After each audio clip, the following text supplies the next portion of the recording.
கோவை மாவட்டம் மேட்டுப்பாளையம் சட்டமன்ற தொகுதிக்குட்பட்ட கடம்பன் கொம்பை பகுதியில் சாலை அமைத்து தர வேண்டுமென சட்டப்பேரவையில் அதிமுக சட்டமன்ற உறுப்பினர் ஏ.கே. செல்வராஜ் வலியுறுத்தினார். இந்த கடம்பன் கோம்பை மற்றும் அதன் சுற்று வட்டாரத்தில் மொத்தம் 28 ஆதிவாசி கிராமங்கள் இருக்கிறது.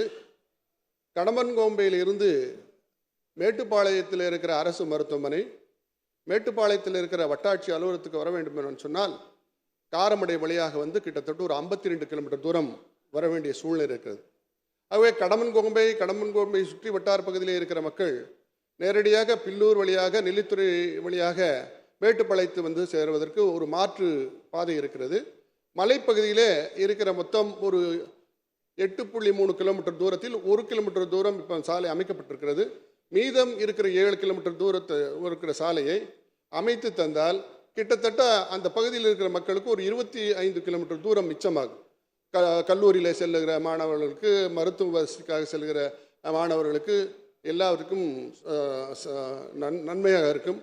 ஆகவே ஏதாவது மலைவாழ் மக்கள் மேம்பாட்டு திட்டமோ அல்லது பிரதம மந்திரியினுடைய சாலை மேம்பாட்டு திட்டத்திலையோ அல்லது முதலமைச்சருடைய கிராம சாலை மேம்பாட்டு திட்டத்திலேயோ ஏதாவது அது ஒரு மிக முக்கியமான சாலை ஒரு 7 கிலோமீட்டர் சாலை அமைத்து விட்டால் 28 கிராம மக்கள் எளிதாக மேட்டுப்பாளையம் தாலுகா மருத்துவமனை, ஊராட்சி ஒன்றிய அலுவலகம், வட்டார வட்டாட்சி அலுவலகத்துக்கெல்லாம் வருவதற்கு வாய்ப்பாக இருக்கும். மாண்புமிகு முதலமைச்சர் அவர்கள் தேர்தல் பரப்புரையில் அந்த நெல்லித்துறை விலாமரத்தூர் சாலை கண்டிப்பாக ஆட்சிக்கு வந்தால் அமைத்து தரப்படும் என்ற உத்தரவாதத்தையும் தந்திருக்கிறார்கள்.